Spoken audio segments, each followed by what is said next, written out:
Hey everybody, welcome back to the Complete Game, episode 49. Getting ready to hit the big 5-0. I'm your host, Curt Schilling. He is the first junior Schilling. Garrick, what's up, Jake? Garrick, no junior, thank God, not I one of know. those athletes. No, Although no. I did grow up around too many Ramirez's. Now that I think of it, Yes. Hey, we're less than a month away from fatherhood here. Everything's well. Danielle's doing good. Every baby's healthy. How you feeling? excited, ready for him to be here. She served him an eviction notice 4 days ago, so we're Yeah. waiting to see if he gets that in the mail or has a response. Yep. But yeah, So, we're expecting him on do you August want to 30th. So divulge the young man's name? we'll save it for the day. Okay. I'll announce it And when we announce Yep, he's on. and just for you fans out there listening, the young man's name has a baseball affiliation, which makes me very, very proud. Um, and it's not Kurt. So, Actually, I can do a little teaser. So a good friend of mine. Uh, I don't think he was even aware of this tradition, but my dad and my mom bought us all memorabilia. right. So let me back up. So Gehrig was God, named after Lou Gehrig, and we had a 1927 Lou Gehrig jersey. Gabriella was named kind of after Gabriella Sabatini. We got a Gabriella Sabatini tennis shoe. Grant was named after Grant Grant Hill Hill. of former NBA fame. We got a basketball, and then Garrison was kind of a Garrison Hurst thing, even though I'm a Steeler fan. And we had a Garrison Hurst football. Gehrig is going along, and But yeah, unintentionally, in keeping with that tradition, my friend happened to send me a piece of memorabilia, not revealing the signature, no spoilers, right, but right, in keeping with that tradition, by accident, we have a piece of yeah, memorabilia from very this cool. legendary player. I'll just leave it at that. Yep, yep. Um, Well, but yeah, uh, come back to. Go ahead. You got Baseball some? going crazy. No, it's going Yeah. crazy. Let's catch up over the last couple days. Some crazy finishes. Real quick today, Shea Langeliers of the A's became the fourth catcher in Major League history to have two three-home run games in a season. Led off leading off the game against the Nationals, took McKenzie Gore deep and hit two other ones. Um, Dude, what's going on with the Yankees? So 3 appearances ago in the last 3 games, Devin Williams has appeared for the New York Yankees.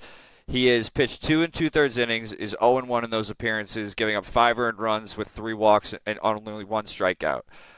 Last night, it was really accented when Jock Peterson came up to the plate to tie the game in the ninth inning off of Devin Williams.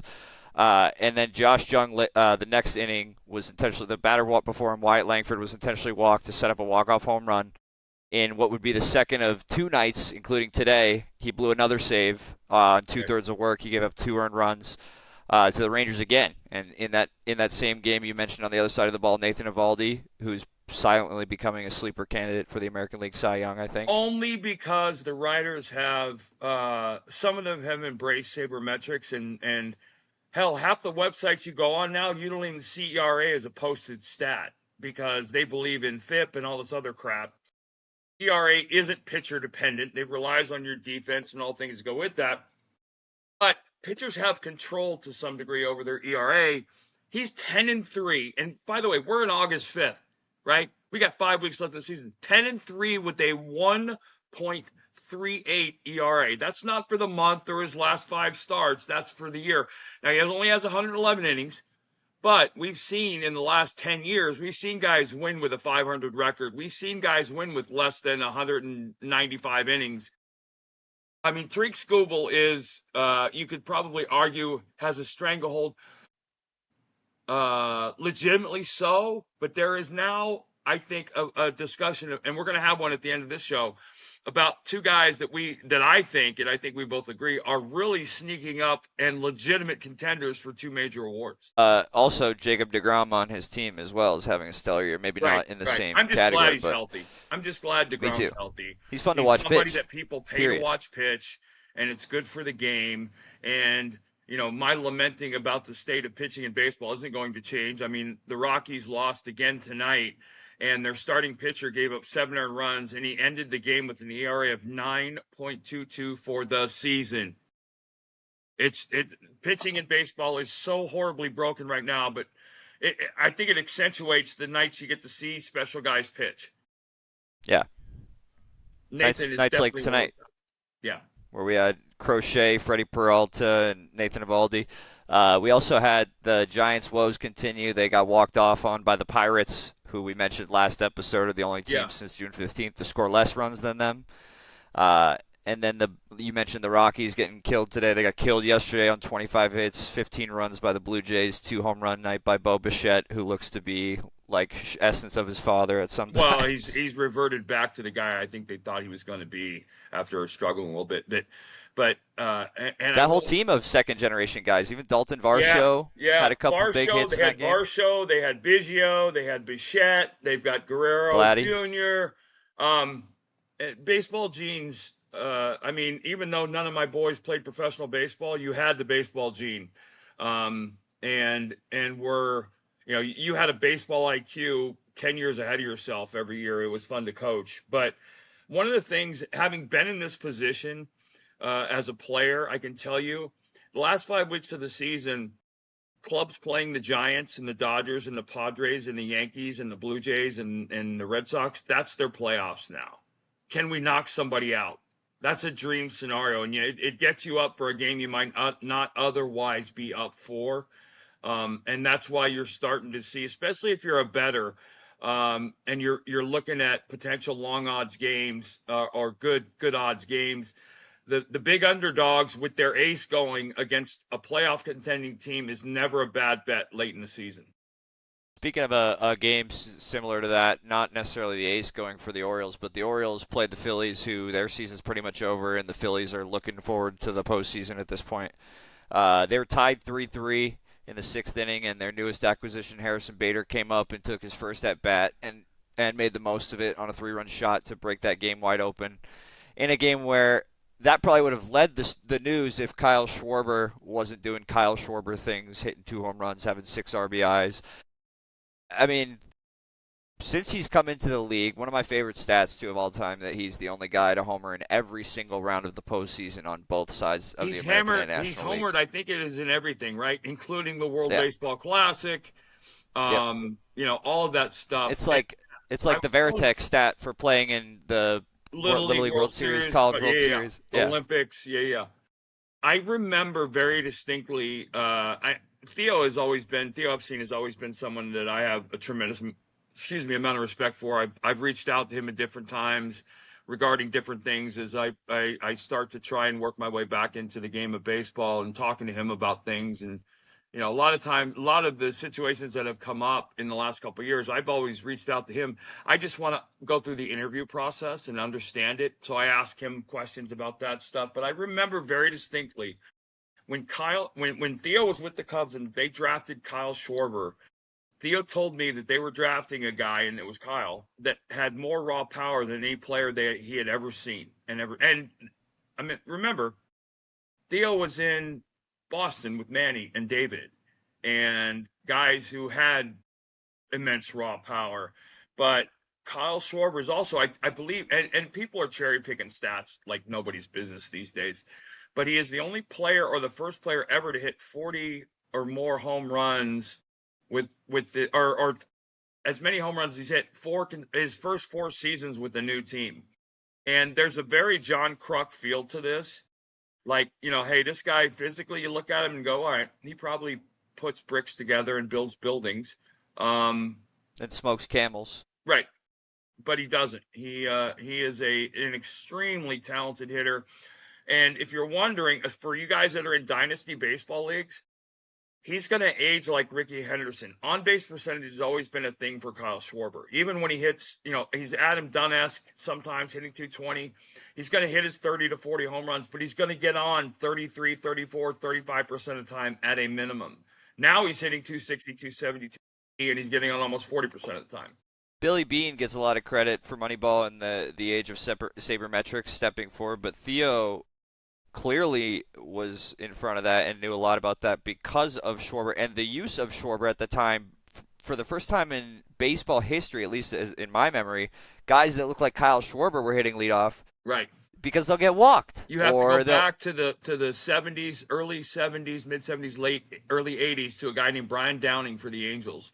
He was a catcher, big, just ripped, muscular dude. I'll find a picture of him. Yep. He led off for the Angels, and people were like, it was the old school conventional, oh my God, what are you doing? But this was a guy who knew how to get on base. And you've seen Schwarber leading off. They moved him down, which I think they had to do. And they had a lineup they could afford to do it. They've got a very good lineup. Things to me, this field, and we talked about this during hockey. Every single postseason in sports has a storyline nobody sees or isn't at the forefront. And Kyle Schwarber kind of lifting the Phillies on his back and carrying them. Now that they have Duran, which remind me, I want to talk real quickly about the whole Duran thing. But it's special. It's fun to watch. But that's the conversation we were having before. It might be blasphemy in the National League to talk about anybody but Shohei Ohtani for the MVP. But I got to tell you, when I've always believed that the word valuable in that award was the primary word. And it's for so many years, it's been a home runs, RBIs, batting average award, which the Hank Aaron Award kind of helped to alleviate. But I got to say that, in my opinion, if the award was voted today, I would have to take Kyle Schwarber as my MVP because of all the teams, the Dodgers haven't performed as well as we thought they would. That's not Ohtani's fault. He's having a great year. But for a value add, I don't think anybody's been more valuable to a team in a city than Kyle Schwarber has been to the Phillies in their situation. Just to accent your point there, the NL MVP odds shifted dramatically last night with Shohei Ohtani obviously still being a heavy favorite, but Kyle Schwarber moved up into the second position at plus 500. Yeah. So, and that was off of like we mentioned, a 2-home run game. The right. first home run he hit into the third deck. Didn't he hit a two-run homer and a grand slam? 2-run homer into the third deck, and as he's walking up to the plate with the bases loaded to chance of MVP, he hits that one into the second deck. Right. So it's just, and we talked about it when I was over at the house earlier, like his swing, especially left-handed, it looks like a professional golfer, like a DeChambeau, who just hits the piss out of the ball, but doesn't look like he's putting any sort of muscle or effort into it because of how rotationally fast he moves. His bat speed is crazy. His bat speed is off the charts. It's insane. Yeah. Also, I had another. Hang on, real quick before. Go ahead. The Yankees, since June 1st, before we move on completely from them, have the same amount of wins as the White Sox.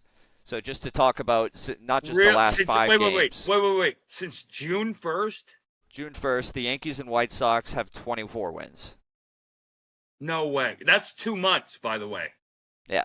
That's a big sample size. Wow. So not just cherry picking the last 5 games that they've lost. Wow. That's pretty. Yeah. And this is and I've said this repeatedly, and you've heard me say it. You've been around it. There's nothing worse than losing games late.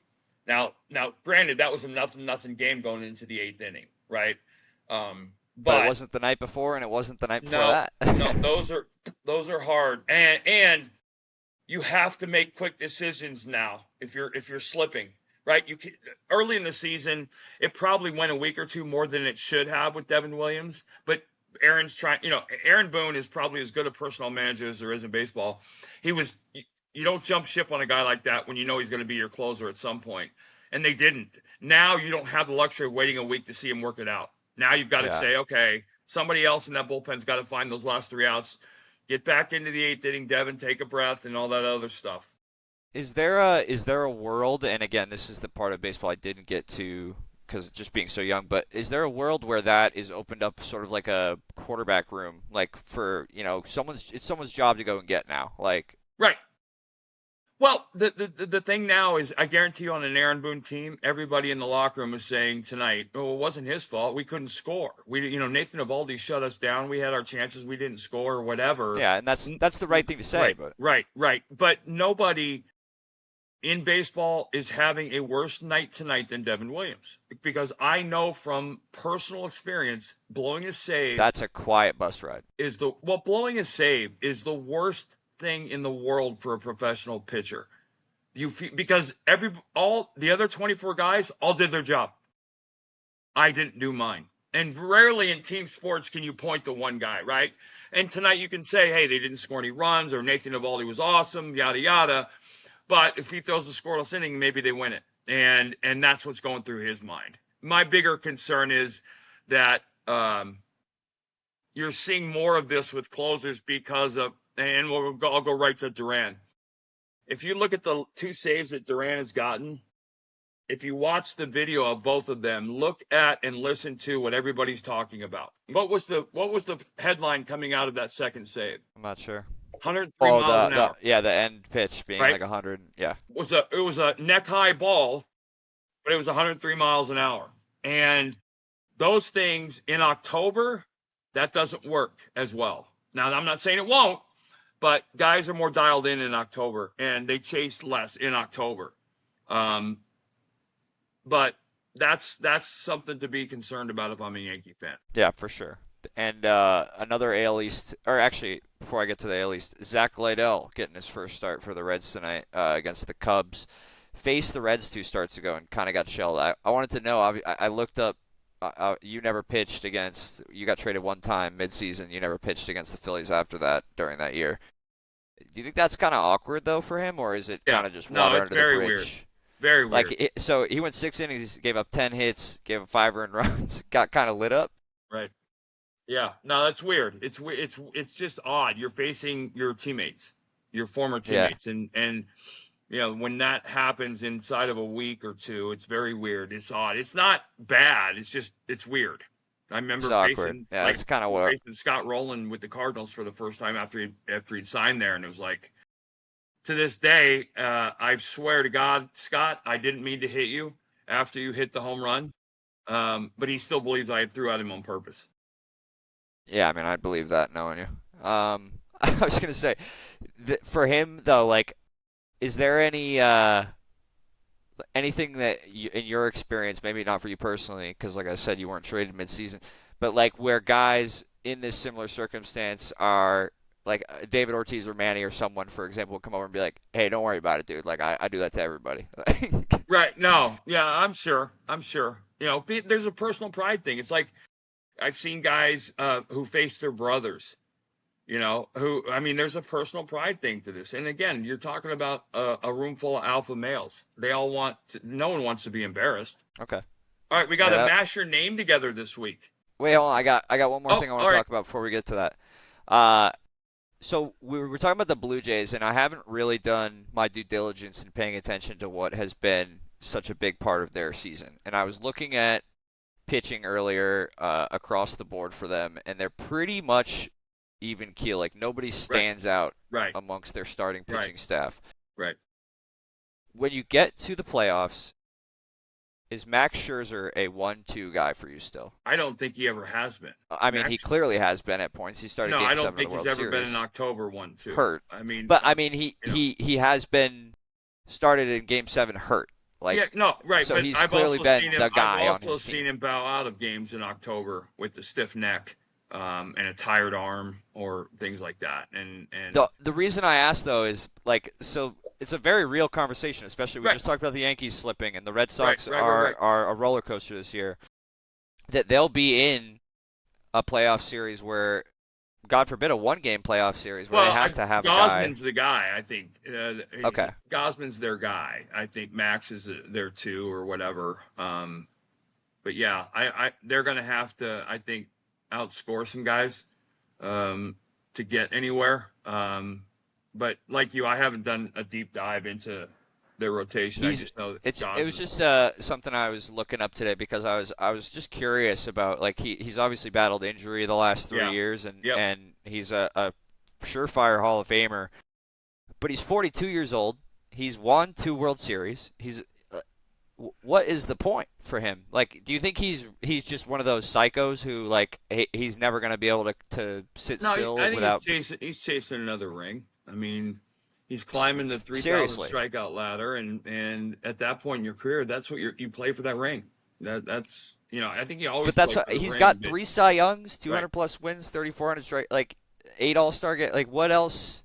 He needs another ring. Right. Like, but that's where, like, to be, like, very transparent for a moment. Like, that's where my disconnect was with you. Like, I didn't get that part where it's like doing chores, working out. The little voice in my head got to me. I was like, that's good enough for today. Max Scherzer doesn't have that. He's a psychopath. Well, and I was looking up. There are guys who play, and I don't think he's hung on too long. I think he's still a good pitcher, but that competitive thing isn't quelched or answered by anything else in your life but being on the mound and that thing. I also wanted to ask, because in doing that, I was just looking through Baseball Reference and doing history nerd. I'm a baseball nerd more than a baseball player. But did you know in college, Max Scherzer had a pitch called fastball extra? No. Do you know what that is? No. It's a fastball that he would rear back and yell, "Juice!" when he threw it. And everyone said he used to get a legit 2 to 3 extra miles per hour on that fastball, like a tennis grunt. Okay. And that everyone from college still calls him Juice. That was to a this guy. day. That was a guy I missed on. I saw Max early in his career. He was a number one pick for the Diamondbacks, and I did some scouting of his tape. And his arm angle is so incredibly different, and his delivery is so unique amongst people that I've never seen anybody with that sort of delivery. I didn't know that was going to hold out, and it clearly did. And so I missed. Yeah. Definitely missed on him. Okay, you want to play Put Us Together tonight? Put us together. All right, so this game's a little different than Guess Your Teammate. We have two people of note, celebrities, famous people, whatever you want to call them. Each of them have 3 clues. The clues are much, much more obvious and upfront because what we are trying to do here today is put 2 famous people's names that run together well. For example, we have had a basketball player and a baseball player. Right. It was Shaquille O'Neal Cruz. Right. There we go. Okay. So the first guy's last name is the last guy's first name. Yep. They run together. So this time we have a former MLB baseball player, and we have an American person of historical note. I guess I'll leave it at that. Okay. All right. All right. So the first clue, this is for the baseball player, obviously. A tall, dominant left-hander, a 4-time All-Star and 3-time World Series champ. I only played for 2 MLB teams. And then for the historical figure, I was born in Virginia in 1750 and am a former president and one of the founding fathers.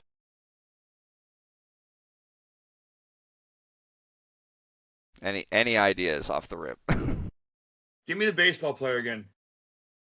A tall, dominant lefty, 4-time All-Star and 3-time World Series champ. I only played for 2 MLB teams. Tall, dominant left. And the other guy is a former president from Right. Virginia and a founding father. Okay, next. I wore number 40 my entire career until my retirement in 2023. Like you, I never won a Cy Young, but was a dominant postseason performer, winning the 2014 World Series MVP. And then for the historical figure, I was an advisor to George Washington during his presidency before I became the 4th U.S. president in 1808. God. Washington. This is I love that because it's like, that's the cloud where everyone stops after. Because the first 3 are easy. Right. I think if you can get the baseball player, it'll help you a ton. Yeah. Tall, dominant lefty who never won a Cy Young but was a dominant postseason performer. Retired 2 years ago. Well, I'm showing my stupidity by not. I don't know the 4th. I'm trying to remember the 4th U.S. president. I think this is a little different than like the "What's the capital of Massachusetts" videos on YouTube, though. So you're good. He's not on any dollar bills or anything. So Dominant lefty. Oh, okay. You got it? Yep. James Madison Bumgarner. There you go. That's a great one, right? When I thought of that today, I was like, that's perfect. And I'm going to tell you, I got it from the baseball player. I couldn't remember my 4th president. But yeah. That's why I said the baseball player will help because his first name is so unique. Do you have? This is just a fun guess. Do you know how many home runs he won 2 Silver Sluggers, by the way? Right. Do you know how many home runs he hit? I'm gonna say like 9 or 10. 19. Wow. He had 3 seasons with 5 home runs. He could rake. That's crazy. Yeah. That's such a funny dichotomy again, Wow. growing up around baseball and starting pitchers and you practiced bunting and you had to take at bats when you played, but he took pride in being a lumberjack at bat. No, he could hit. He could flat. Him and Mike Hampton were probably 2 of the better hitting pitchers that I knew of. Was there any pitcher when you like during that period of baseball that you were like, "There's absolutely no effing way this guy is gonna get a hit off me," either friend or foe? Well, like A Hampton was pitcher. legit. He was Obviously, that's a point of pride for you, though. Like every pitcher has that baseline of this guy's not getting a hit off me. Steve Traxel is the only pitcher that ever homered off me God, at Wrigley I'm not going to Field. be able to find that, am I? I hope not. I hope not either. At Wrigley Field, wind blowing out. Oh, don't do the excuse thing already. Oh, I'm totally giving excuses. Yeah. All right. It's Tuesday. We'll be back on Friday, guys. Hit subscribe, like, spread the word. Send in your questions if you got them. A lot of stuff going on in baseball. Catch you tomorrow, buddy.